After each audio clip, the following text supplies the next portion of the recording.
here's to the living room, and then behind me is the kitchen. So I'm standing in a perfect area where I can hear all sides of my home, and that's when I hear the door, like him trying to open up the door. And I start heading towards the living room, and then I hear the soft knock on the glass. So I'm like, okay, I hadn't heard from this guy in a while. I intentionally cut him off, and all of a sudden he's showing up at my door unannounced. It was like 7 o'clock at night. Maybe something happened. Maybe, he finally left, or, and is coming to tell me he's got a new place. That's kind of the thing I'm thinking. At least that's something I would do. Like, if I was caught up in a relationship and I'm like, okay, let me just get my shit together. I already got my stuff in storage. This is what I was going to do anyway. And now I'm still thinking about this person. I won't go to the extreme of showing up at their house unannounced. But if we did see each other again, or maybe I'll leave a message or a text, I got my own place now. If you're still interested, that's how I would approach it. So even still, it's like, I hope I almost sound like I'm giving excuses again for this person. But I mean, I'm giving excuses to myself, I think, really, on why I fucking opened that door. And it was almost like, now mind you, again, it's like 7, 8 o'clock at night.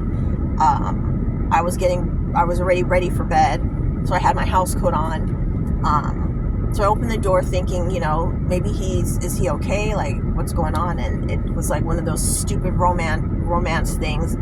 The most real, true kind of passion I've felt from this guy in a while. We had encounters, but there was always like a distance I could feel, which is another reason, like, yeah, there's more going on here than I care to even fucking figure out. I'm just gonna dump this guy. But it was very almost like, the sweeping up of the arms and the kissing, like, what's happening? You know what I mean? And that's when I don't even remember what it was exactly he said. I just remember the feeling of being, like, literally swept up in passion, it was like one of those scenes of a movie where, you know what I mean? Somebody gets chased down, stopping him from getting on the plane. And then, you know what I mean? It was kind of like that, like some rom-com dumb shit.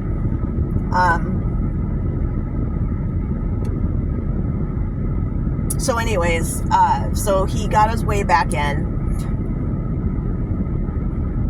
I'm still kind of keeping a distance or whatever, and I tell him off the bat after, I don't know, a couple days or whatnot. I show him the paper showing that I was pregnant, and I let him know off the bat. As I've told you before, I'm not one of those people to get caught up in a situation where you will have a relationship going on already. I gave him that disclaimer from the very beginning. And I also let him know, you see the things that I got going on. I'm not, and I would have contacted you, but honestly, I was prepared to take care of the baby on my own, and you can be involved or not. I gave him that option, but I told him I'm not going to hold you to anything. I'm going to go about my business and do what I got to do, and if you want to be a part of that, you can. If you don't, I don't care. And made it clear, child support is not going to be an issue. I don't care to chase you down for any of that bullshit. Because my thing is when I'm done with you, I'm done with you. And that is almost a tether to keep someone bound to you. I wasn't looking for that. Well, he said he was glad I was going to keep it because he was against, any other kind of options or whatever. He was hoping it was a girl. And then this is when things start to really surface about his character, because in that same sentence of him hoping it's a girl, well, actually, no, that comes later, because I didn't know that his kid's mother was pregnant at the same time. But that comes up later.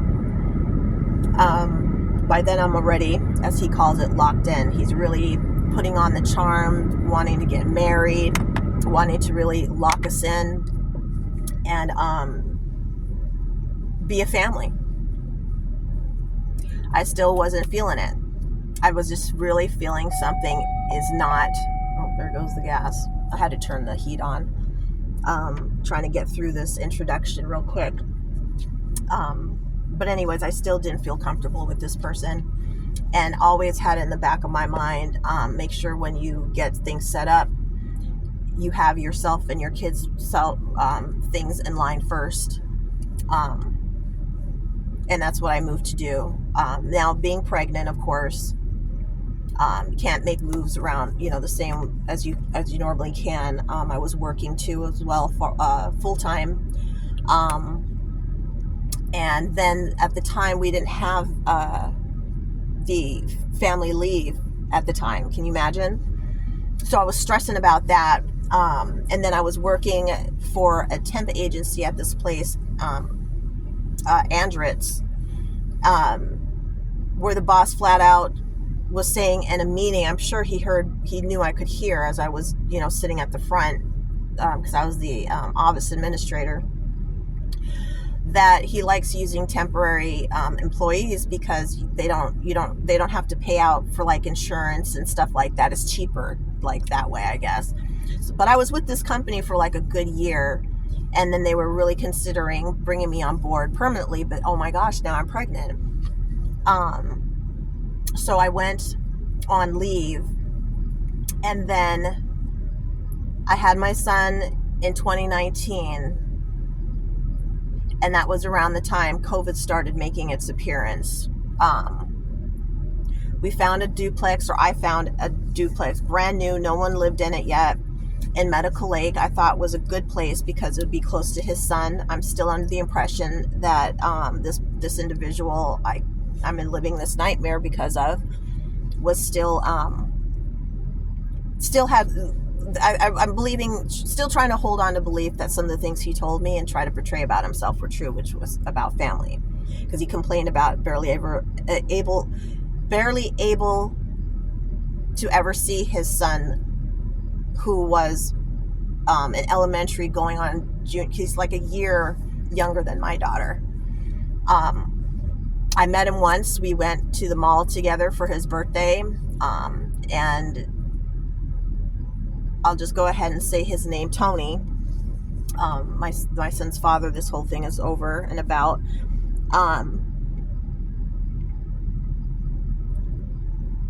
He, wanted to introduce me, and again, as another step to show, how serious he was about wanting to be in a relationship and have a good family. He saw how I was very integrated with everyone, how I raised my stepson, how I got along with all these different women, even women that were my ex had cheated on with. I became friends with a few of those.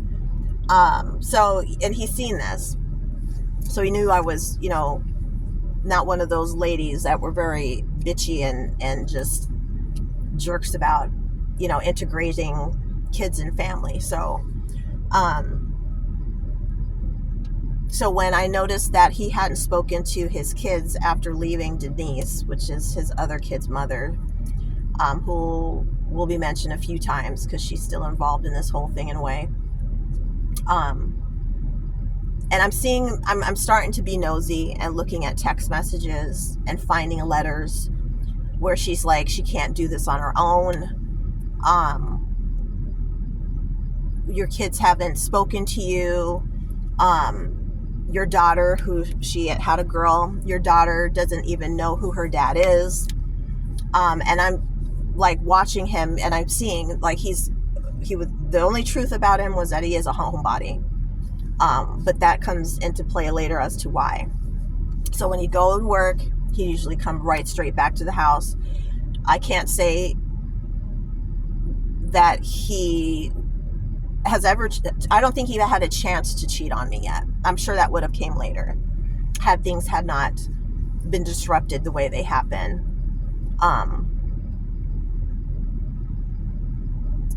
But yeah, we moved into this duplex in November of 2019. My son came to visit for Thanksgiving and he didn't get good vibes right off the top. He didn't stay long, but he did come back, my son, for that summer. It had to have been after April sometime. My daughter, in the meantime, was also scheduled to come back home. And I found immediately off the top it very off-putting that this guy was constantly asking about my daughter. When is she coming? When is she coming? To the point where I had to ask him, why do you keep asking about my daughter?